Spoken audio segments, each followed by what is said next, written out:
नमस्कार दोस्तों, स्वागत करता हूं मैं आप सबका एक बार फिर से आपके अपने ही चैनल में। दोस्तों, दिन भर स्पेस, डिफेंस और इंटरनेशनल गलियारे से क्या रहा, चलिए एक एक करके जान लेते हैं। दोस्तों, यहाँ पे अगर पहली खबर की बात करते हैं तो वो भारत चीन विवाद को लेकर आ रही है और ऐसे में प्रधानमंत्री नरेंद्र मोदी जी का भी बयान आ चुका है। आपको बता दें कि लद्दाख में भारत चीन सैनिकों के बीच जो खूनी झड़प हुई थी उसमें प्रधानमंत्री नरेंद्र मोदी ने साफ तौर पर चीन को चेताया है कि उसका आए जाने पर जवाब जरूर दिया जाएगा। साथ ही उन्होंने कहा कि हमारे जवान मार कर मरे हैं और शहीद जवानों को श्रद्धांजलि देते हुए उन्होंने कहा कि चीन के खिलाफ किसी भी तरीके की गलती को अब बर्दाश्त नहीं किया जाएगा। ये नहीं, इसके अलावा आपको बता दें कि उन्होंने कहा कि हमारे जवानों का बलिदान व्यर्थ नहीं जाएगा। हमारे लिए भारत की अखंडता और संप्रभुता सबसे ऊपर है और इसकी रक्षा करने से हमें कोई नहीं रोक सकता। भारत शांति चाहता है, लेकिन भारत उसका आने पर हर हाल में माकूल जवाब देने में सक्षम है। इस बारे में किसी को जरा सा भी भ्रम करना नहीं चाहिए। आपको बता दें कि मुख्यमंत्रियों से वीडियो कॉन्फ्रेंसिंग पर बातचीत करने से पहले प्रधानमंत्री नरेंद्र मोदी ने अपने संबोधन में कहा कि हमने हमेशा सहयोग और दोस्ताना तरीके से काम किया है और हमेशा विश्व कल्याण की कामना की है। जहां मतभेद थे वहां भी हमने शांति से उसे निपटाने की कोशिश की।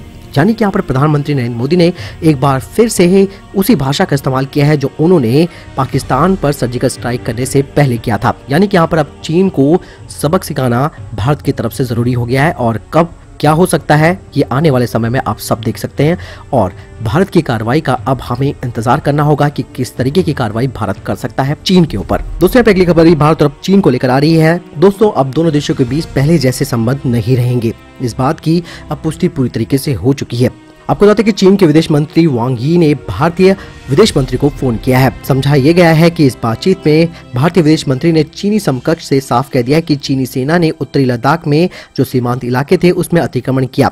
वहां अप्रैल के महीने से ही चीन की सेना तैनात है। अगर चीन वहां से अपनी सेना को हटाता है तो भारत आगे बातचीत करेगा। दोस्तों, पहली खबर आपको बता दें कि तीनों सेनाओं को लेकर आ रही है। जैसे कि भारत चीन सीमा पर तनाव का माहौल देखते हुए नौसेना के पश्चिमी बेड़े को भी तैनात कर दिया गया है। युद्धपोत, वाहक जहाज और सभी युद्धक जहाजों को नौसेना की सीमाओं के लिए रवाना कर दिया गया है। चीन के लिए सामरिक दृष्टि से महत्वपूर्ण अरब सागर पर भारतीय नौसेना ने अपनी पैनी नजर बना ली है। गलवान घाटी में भारत और चीनी सेना के बीच जो हिंसक झड़प हुई थी इससे तल्खी और बढ़ गई है। भारतीय थल सेना ने ऑरेंज अलर्ट जारी करते हुए सेना को तैयार करना शुरू कर दिया है। आईटीबीपी के जवानों को 40 एडवांस सीमा पोस्टों पर तैनात कर दिया गया है। इसके अलावा पूर्वी कमान को तैयार रहने के निर्देश भी दे दिए गए हैं। अरब सागर में भारतीय नौसेना का पश्चिमी बेड़ा पुख्ता पहरेदारी के साथ तैनात कर दिया गया है।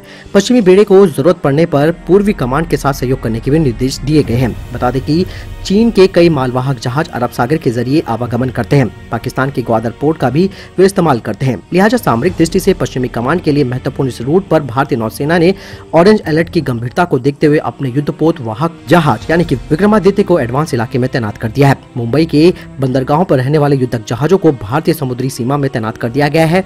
सूत्रों के मुताबिक युद्धक जहाजों को 3 अलग अलग चक्र में भारतीय सीमा पर तैनात किया गया है। वहीं अगली खबर दोस्तों आपको बता दें कि नेपाल को लेकर आ रही है। भारत चीन तनाव के बीच नेपाल इसका फायदा उठाने की पूरी कोशिश कर रहा है, इसमें दो राय नहीं है। अभी हाल ही में नेपाल आर्मी के चंद्र थापा ने विवादित काला पानी का दौरा किया। इस दौरान आर्मी चीफ के साथ भारतीय सीमा पर तैनात सशस्त्र पुलिस बल के महानिदेशक शैलेंद्र खनाल भी थे। दोनों अधिकारियों ने भारत सीमा पर ताजा हालत का जायजा लिया। बता दें कि आज ही नेपाली संसद के ऊपरी सदन में विवादित नक्शे पर वोटिंग हुई है। इस बीच नेपाल आर्मी के दौरे को लेकर कई तरीके की अटकलें सामने आई हैं। सूत्रों के मुताबिक नेपाल की आर्मी के चीफ पूर्णचंद थापा विवादित एरिया काला पानी में गए हैं। आपको बता दें कि नेपाल सशस्त्र प्रहरी बल ही बॉर्डर सिक्योरिटी का जिम्मा देखता है। नेपाल आर्मी चीफ आज सुबह छांगरू गए। ये काला पानी से 13 किलोमीटर पूर्व की तरफ है। नेपाल सशस्त्र प्रहरी बल ने यहाँ पर हाल ही में नई पोस्टें बनाई हैं जो कि 13 मई से ही स्थापित की गई हैं। साथ ही ये भी कहा गया है कि नेपाली आर्मी चीफ ने उस सड़क का भी इंस्पेक्शन किया है जो हाल ही में बनाई गई है। ये सड़क नेपाल के दारचुला जिले को व्यास गांव से जोड़ती है जो तिंकर दर्रे के पास है। नेपाल का दारचुला एरिया उत्तराखंड के धारचुला के ठीक सामने है। यानी कि दोस्तों यहाँ पर अब नेपाल का आर्मी चीफ पहुंच रहा है भारत की सीमा पर और आप समझ सकते हैं कि पूरा का पूरा फायदा उठाने की यहाँ पर कोशिश की जा रही है। लेकिन यहाँ पर भारत इस वक्त सतर्क है और अगर नेपाल की तरफ से भी कोई उस्कावे वाली हरकत होती है, क्योंकि इन्होंने अभी हाल ही में जैसे कि मैंने बताया भी था आपको पहले कि हमारे एक नागरिक को मार दिया था, उससे भारत ऑलरेडी ही यहाँ पर हाई अलर्ट पर है और अगर यहाँ पे कोई भी कोशिश की जाती है नेपाल की तरफ से तो मुंह तोड़ जवाब देने में भारतीय सेना पीछे नहीं हटेगी, इनका हाल भी बेहाल किया जाएगा। दोस्तों, यहाँ पे अगली खबर है वो है चीन को सबक सिखाने के जो 5 तरीके हैं उसके बारे में है। दोस्तों, अगर चीन ये सोच रहा था कि वो लद्दाख में गुस्ताखी करेगा LAC को बदलने की कोशिश करेगा और भारत कुछ नहीं करेगा, ये बात चीन भूल जाए, क्योंकि ये 1962 का हिंदुस्तान नहीं है, ये 2020 का न्यू इंडिया है जो हर बार जबरदस्त पलटवार करता है। आपको बता दें कि चीन के खिलाफ भारत के पास कूटनीतिक और सैन्य विकल्प क्या है। पहला विकल्प है कि चीन के खिलाफ सख्त कार्रवाई की रणनीति बने।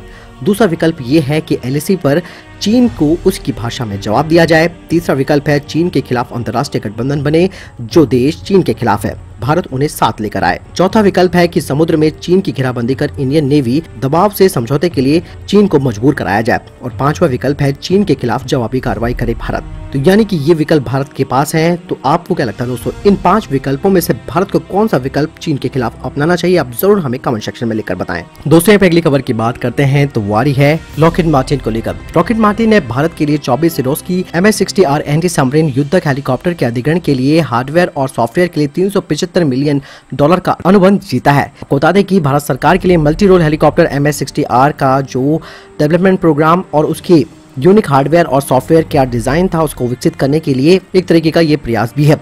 आपको बता दें कि मई में Lockheed Martin Swarovski rotorcraft unit ने अमेरिकी नौसेना के साथ US सरकार की विदेशी सैन्य बिक्री प्रक्रिया के माध्यम से भारतीय नौसेना को 24 MS-60RS प्रदान करने के लिए करीबन पहले $905 मिलियन का अनुबंध किया था। 905 मिलियन का अनुबंध मूल नोटिस की तुलना में बहुत कम था, जो कि $2.6 बिलियन का सौदा था। आपको बता दें कि सिरोस्की नौसैनिक हेलीकॉप्टर प्रोग्राम के निर्देशक टॉम केन ने कहा कि हम इन हेलीकॉप्टरों के यूनिक मॉडिफिकेशन और सिस्टम के तहत 905 मिलियन के हेलीकॉप्टरों के उत्पादन को कवर करेंगे। भारतीय नौसेना की सेवा में P-8I को कई भारतीय उत्पादित प्रणालियों जैसे कि भारतीय इलेक्ट्रॉनिक्स का आइडेंटिफिकेशन फ्रंट और फोई इक्विपमेंट और एक स्थानीय रूप से विकसित डेटा लिंक सुविधा नौसेना की इस P-8I में इंटीग्रेटेड की गई है। तो दोस्तों, ये थे अभी तक की टॉप डिफेंस और स्पेस अपडेट्स। वीडियो के संबंध में कोई प्रश्न, जवाब या आपका कोई सवाल है, आप जरूर मुझे कमेंट बॉक्स पर लिखकर हो सकते हैं। इस वीडियो के लिए इतना ही, मिलता हूं नई वीडियो के साथ, तब तक अपना ख्याल रखिएगा। जय हिंद, जय भारत।